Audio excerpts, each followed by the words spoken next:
জি, আসসালামু আলাইকুম। আমি আজকে রেটিকুলেশন সিস্টেমের আরেকটা প্রজেক্টের সাথে আপনাদেরকে পরিচয় করে দিতে নিয়ে আসলাম।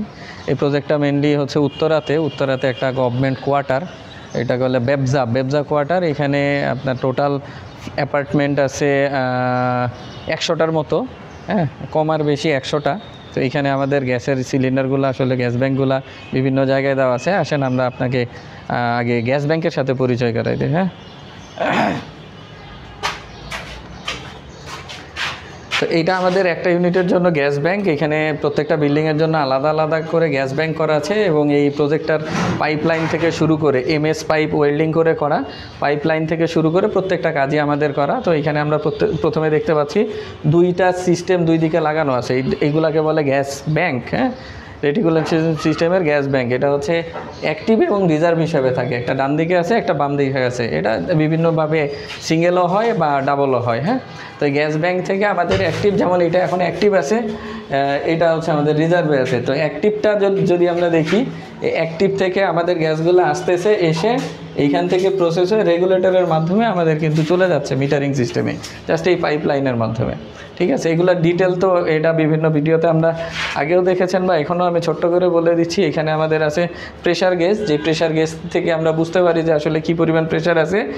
যখন একটা ইনটেক অবস্থায় প্রেশার দেওয়া থাকে, ইনটেক অবস্থায় এটার প্রেশারটা থাকে সাধারণত 70 PSI এর মতো, 65 to 70 PSI। এটা আস্তে আস্তে যখন গ্যাস শেষ হইতে থাকে, এটা প্রেশার কমতে থাকে এবং এটা যখন জিরোতে আসে, দ্যাট মিনস আমরা এই মিটার দেখে বলে দিতে পারি যে আমাদের এটাতে গ্যাস শেষ হয়ে গেছে। তখন আমরা অ্যাক্টিভটা রিজার্ভটা চালু করে অ্যাক্টিভটা তখন রিজার্ভে যায় আর রিজার্ভটা তখন অ্যাক্টিভে যায়। হ্যাঁ, আর এখানে একটা সেফটি রিলিজ আছে, যেটা সেফটির জন্য যদি কখনও ওভার প্রেশার হয়, যার কারণে সাধারণত বিস্ফোরণ হয় গ্যাসের, ওভার প্রেশারটা আমাদের এখানে রিলিজ করার জন্য সেফটি রিলিজ ভালভ দেওয়া আছে।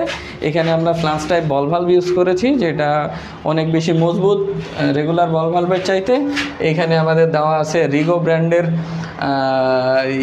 37 কেজি ক্যাপাসিটির ফাস্টেস্ট রেগুলেটর। এখানে আমাদের বলে রাখা ভালো, আমাদের গ্যাসের যেই প্রেশারটা সিলিন্ডারে থাকে, আমাদের এখানে সিলিন্ডার অ্যাডাপ্টারের মাধ্যমে গ্যাস তোলার কারণে সেম প্রেশারটা আমাদের পাইপলাইনে আসার পরে ফার্স্টে যে আমরা সার্কুলেট করার জন্য এখানে প্রেশারটাকে কমানো হয়। এখানে আমরা প্রেশারটা দেখতে পাচ্ছি, এখানে 10 PSI এর মতো প্রেশার, কারণ আমার এখানে অনেকগুলো বিল্ডিং চলে। এটাতে বিল্ডিং চলার কারণে, বিল্ডিংয়ে গ্যাস সাপ্লাইয়ের কারণে এখানে 10 PSI দেওয়া আছে।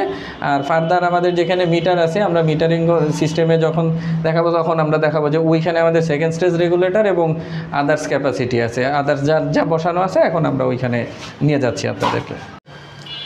এখন আমাদের মিটারিং সিস্টেমের সাথে পরিচয় করে দিতে আসছি। আমাদের ওইখানে যে সিস্টেমটা দেখলেন, ওইটার সাথে মিটারগুলা আমাদের এই যে পাইপলাইন আছে, পাইপলাইনের মাধ্যমে সংযুক্ত হয়েছে। হ্যাঁ, আমাদের যে পাইপলাইনের মাধ্যমে এখানে সংযুক্ত হয়েছে এবং প্রত্যেকটা ফ্ল্যাটে যাওয়ার জন্য আলাদা আলাদা করে এই পাইপলাইন করা আছে। এই পাইপলাইন আমাদের দেওয়া আছে, আমাদের এখানে রুবি পাইপ দিয়ে পাইপলাইন করা আছে, রুবি MS শিডিউল 40 পাইপ দিয়ে এটা আমাদের করা আছে।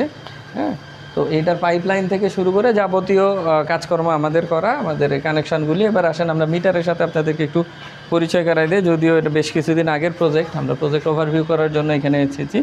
আমাদের প্রত্যেকটা বিল্ডিংয়ে 6টা করে আলাদা মিটার আছে। হ্যাঁ, এবং মিটারের ক্ষেত্রে যদি আমরা দেখি, এই যে মিটার আমাদের এখান দিয়ে লাইনটা ঢোকার পরে দেন এটা থেকে আউট হয়ে প্রত্যেকটা ফ্ল্যাটে আলাদা চলে গেছে। এখানে মিটারিং সিস্টেমের যদি আর একটু কাছে আসলে আমি দেখাইতে পারতাম। হ্যাঁ, এইখানে মিটারে দেখেন যে মিটারিং যে বিলিং সিস্টেমটা, যেটা সবচেয়ে গুরুত্বপূর্ণ। লোকজনের একটা প্রশ্ন থাকে যে আমাদের এইটা সাধারণের চেয়ে বেশি খরচ হবে বা কম খরচ হবে। বা এই মিটারের কাজটা হচ্ছে আপনার কতটুকু গ্যাস আপনি খরচ করতেছেন, সেই গ্যাসের হিসাবটুকু আপনাকে দিবে। সে আপনি কত কেজি গ্যাস বা কত মিটার কিউব গ্যাস খরচ করতেছে, মিটার কিউব গ্যাসটাকে আমরা বিলিং করার সময় হয়তো কেজিতে কনভার্ট করে দিই। হ্যাঁ, এখানে যেই সিস্টেমে হয়, আমাদের এখানে যে দেখতে পাচ্ছেন, এটা হচ্ছে মিটার কিউব আর এটা হচ্ছে ডেসিমিটার কিউব। আমাদের প্রত্যেকটা ইলেকট্রিসিটির মিটার বা অন্যান্য মিটারে যেটা আছে ইউনিট হিসেবে আসে, এটা আপনি ইউনিট হিসেবে ধরতে পারেন। এটা ডেসিমিটার কিউব, এটা যখন 999 বার ঘুরে তখন এখানে 1 মিটার কিউব হয়। হ্যাঁ, বিলিংটা আসলে ওইভাবেই আসে। বিলিংটা করার জন্য আমরা ডিটেল সিস্টেমটা আমাদের ইয়ার সাথে আমরা ইন্টিগ্রেট করে দেওয়া থাকে। আমরা বিষয়টা চার্ট আকারে আমরা প্রদান করে থাকি। হ্যাঁ, এখানে প্রত্যেকটার জন্য 6টা আলাদা করে বিলিং করা হয় এবং সেন্ট্রালি আমাদের পুরো বিষয়টা নিয়ন্ত্রণ করা হয় একটা সিস্টেমের মাধ্যমে। সেই সিস্টেমটা আমরা টার্নকি প্রজেক্টে পুরাটাই হ্যান্ড ওভার করে দিয়ে থাকি। আর এটার শেডটা বানানো হয় সাধারণত সিকিউরিটির জন্য। এই প্রত্যেকটা ইয়াতে এ ধরনের শেড বা বাসা বাড়িতে অনেক সময় শেডও বানানোর প্রয়োজন হয় না, ওটা যেহেতু আপনার একটা